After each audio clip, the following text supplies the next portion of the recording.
வணக்கம் and welcome to 1008 soil project. கூலி மேரா estate Sri Mahamariamman ஆலயத்துக்காக 1008 கோவிலேருந்து ஒரு படி மண்ணை திரட்டிக்கிட்டு இருக்கோம். 1001வது ஆலயமாக தைப்பிங்கில் இருக்கிற ஒரு ஆலயத்துலேருந்து ஒரு படி மண் எடுக்க வந்திருக்கேன்.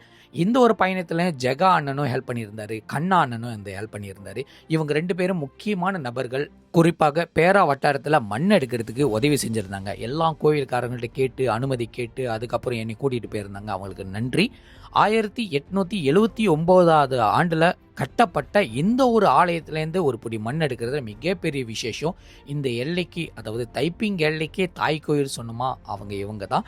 இந்த ஆலயத்தோட பெயர் ஸ்ரீ நாகமுத்து மாரியம்மன் திருக்கோவில், தைப்பிங் பேரா.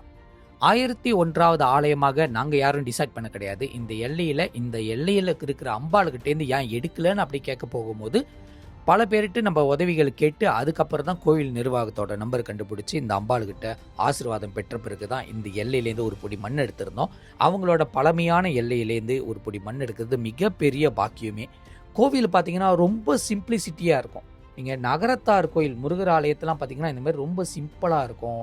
இந்த தூணும் பார்த்தீங்கன்னா ரொம்ப சிம்பிளாக இருக்கும். அது ஆர்ட் இருக்காது. அதே நேரத்தில் வளவான ஒரு விஷயங்கள் தான் இருக்கும். மேலுக்குலாம் பார்த்தீங்கன்னா வளவாக தான் இருக்கும். அந்த டைல்ஸ் பார்த்தீங்கன்னா சின்ன கியூபிக்ஸில் இருக்கிற சைஸில் தான் அந்த டைல்ஸ் போட்டிருப்பாங்க. அதே போன்ற ஆலயங்கள் ரொம்ப குறைவு. ஆனால் மகாமாரியம்மன் ஆலயத்தை இந்தமாரி பார்க்குறதுல மிகப்பெரிய விசேஷம். இந்த வேலையில் டெம்பிள் மேனேஜ்மெண்ட்டுக்கு நான் நன்றிகளை தெரிவிச்சுக்கிறேன். இவங்களோட பூர்வீக ஐட்டம்லாம் அதாவது அந்த காலத்தில் யூஸ் பண்ண தேரோ பொருட்களோ எல்லாமே ஒரு கேலரியில் வச்சுருக்காங்க. அது பக்தர்கள் அங்கேருந்து கண்ணாடி மூலியமாக பார்க்கலாம். இவங்களோட கொடிமரம் பார்த்தோமா, நம்ம மலேசியாவில் ரொம்ப குறைவான கோவில் தான் கொடிமரம் கோவிலுக்குள்ளே இல்லாமல் கோவிலுக்கு வெளியே இருக்கும். அப்படி என்ன அர்த்தம்னா, கோவிலுக்கு வெளியே இருக்கிற கொடிமரத்துக்கு அதோட சக்தியே வேற. கோவிலுக்கு வராமலே அதோட அருள் அந்த வீடு தேடி போகும். ஆனால் அந்த அளவுக்கு மக்கள்கள் வாழ்ந்திருந்தாங்க. ஆனால் தற்பொழுது எல்லாமே கட்டடமாக இருக்கிற வாசி கண்டிப்பாக ஆட்கள் பக்கிங் பண்ணிட்டு இங்கே சாமி கும்பிட்றதுக்கு ரொம்ப குறைஞ்சிச்சு. இந்த வேலையில் கோவில்காரங்களுக்கு நன்றியை தெரிவிச்சிட. மீண்டும் கோவில் சுற்றி பார்த்தோமா, லலிதாம்பிகை சம்மந்தப்பட்ட எல்லா விஷயங்களும் எழுதி வச்சிருக்காங்க. இந்த அம்பாளோட கீர்த்தி, அம்பாளோட சரணம், அம்பாளோட பாடல்கள் எல்லாமே செதுக்கி வச்சிருக்காங்க, கல்வெட்டாக வச்சிருக்காங்க.